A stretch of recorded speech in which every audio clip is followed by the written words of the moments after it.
Time now for a check of your first alert forecast. Meteorologist Tony Sadiku is back with more details on the weekend forecast. Tony, how long before we get some sun?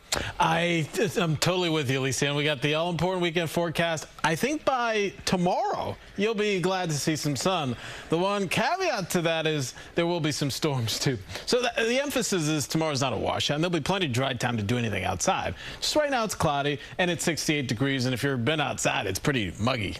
So it's cloudy, but it's mainly dry. The showers we're watching earlier have generally fizzled on their way, but if you live in southern Ocean County, Little Lake Harbor to Stafford, a couple of drops for you, nothing major.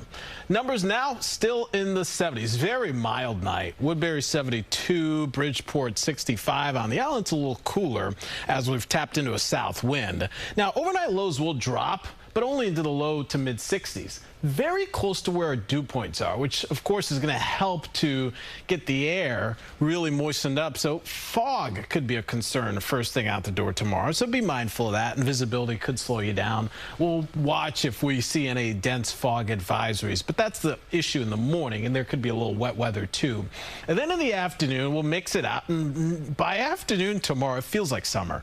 We've got 80s for much of the area, mid 80s away from the coast, and remember, with that southwest wind and how high the dew points are, it's going to feel warmer. Don't be surprised if we saw feels like temperatures. I mean, get close to 90 degrees away from the coast. Along the coast, a different story, as any onshore wind influence will be a nice refreshment for you.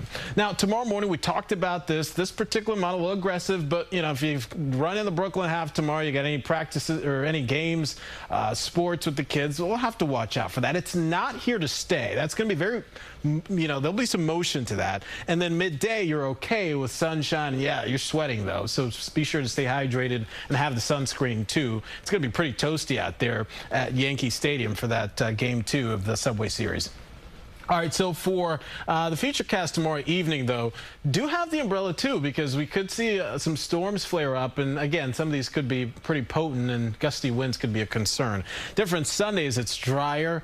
Now, I can't rule out a stray shower far north and west, but it's the exception, not the rule. Most of you are staying dry. Been a wet month, though. Month to date, over 4¼ inches of rain, a surplus of more than 2 inches. May has been very generous for us, and we're continuing to take a bite out of the deficit for the year. The drought's improving, and there's the good news. The bad news is if you got outdoor plans, you're like, when can we end this pattern? And I see an end in sight. That's Sunday. Sunday's the dry half of the weekend.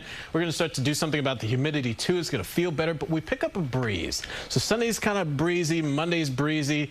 Monday, Tuesday, picks of next week, because after that, the forecast goes downhill.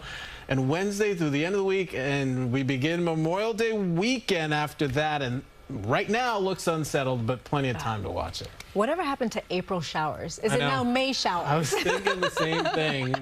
The good news is we're working on the drought, but it feels like we're over this by now. So all right, thanks, Tony.